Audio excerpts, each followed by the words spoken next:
Hey everybody, Andy Cavernan here with another Cornerstone Connection Daily Devotional. I wonder if you're like me and you've experienced some strong emotions here in the last month and a half since all this has been happening. I know we've talked about this in varying ways before, but as I've reflected in the Psalms here over the last number of days, I continue to be profoundly impacted by the reality that the psalmists aren't afraid of bringing their emotions to God.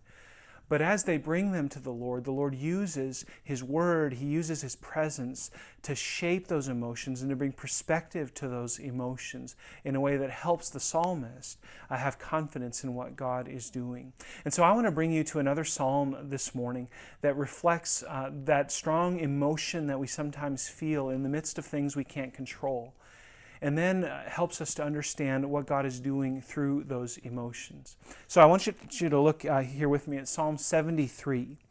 And the psalmist here in 73 is looking at the world around him, and he's seeing all kinds of things happening that he feels are unjust and that he can't control. And he's crying out to the Lord, and in fact, it makes him kind of angsty before God. And he says this in verse 13, he says, "All in vain I kept my heart clean and washed my hands in innocence." I mean, he's frustrated. God, I've been doing all this good stuff for you, and here all these other people are prospering and they don't even care about you. You can sense he's angry about it. He's frustrated. He says, "But when I thought how to understand this, it seemed to me a wearisome task. I couldn't do it.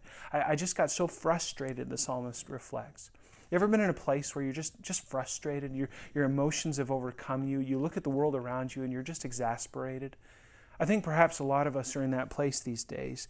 The psalmist writes in verse 21, so in that place, he says, "When my soul was embittered, when I was pricked in heart, I was brutish and ignorant. I was like a beast toward you." The psalmist is reflecting that, you know what, when I was in this maddening situation, my vision, my understanding was cloudy. My emotions got the best of me. There's this scientific reality that in our brains, our amygdala can sometimes hijack our emotions and send us into this fight or flight response. I think a lot of us have been there recently, and the psalmist is reflecting, when I got angsty, when I got so angry, I wasn't even thinking straight.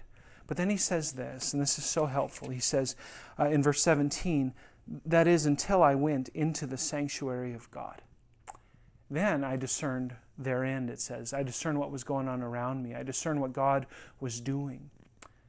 For the psalmist here in Psalm 73, the imperative, the necessary thing to do in order to have clarity about what he was processing before the Lord was to be with the Lord, to go into His sanctuary. And certainly we can't go to church in the physical sense right now, but we can go into His sanctuary. We can open His Word. We can pray. We can have conversations with our brothers and sisters. We can tune in and online worship and those kinds of things. We can get close to God in this time. And if you're struggling with your emotions, let me encourage you, don't be afraid to bring those to the Lord, but then to go and be with the Lord with your emotions and watch what He does. And for the psalmist here in 73, as he was maddened before the Lord and frustrated about the things going on around him, as his vision became cloudy, he recognized, no, I need to be with God. I need clarity. And so he found clarity in the Lord. And out of that, he had a new perspective. And this is what he said in verses 25 and 26. "Lord, whom have I in heaven but you? There is nothing on earth that I desire besides you. My flesh and my heart may fail, but God is the strength of my heart and my portion forever."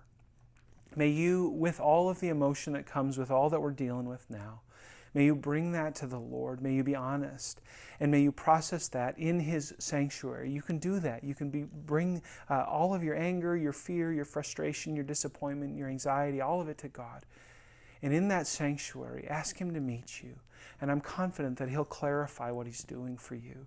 And out of that, you'll have a new perspective that God is, in fact, the one holding you up. He's your strength, and He will be your portion forever if you let Him. God bless you, friends.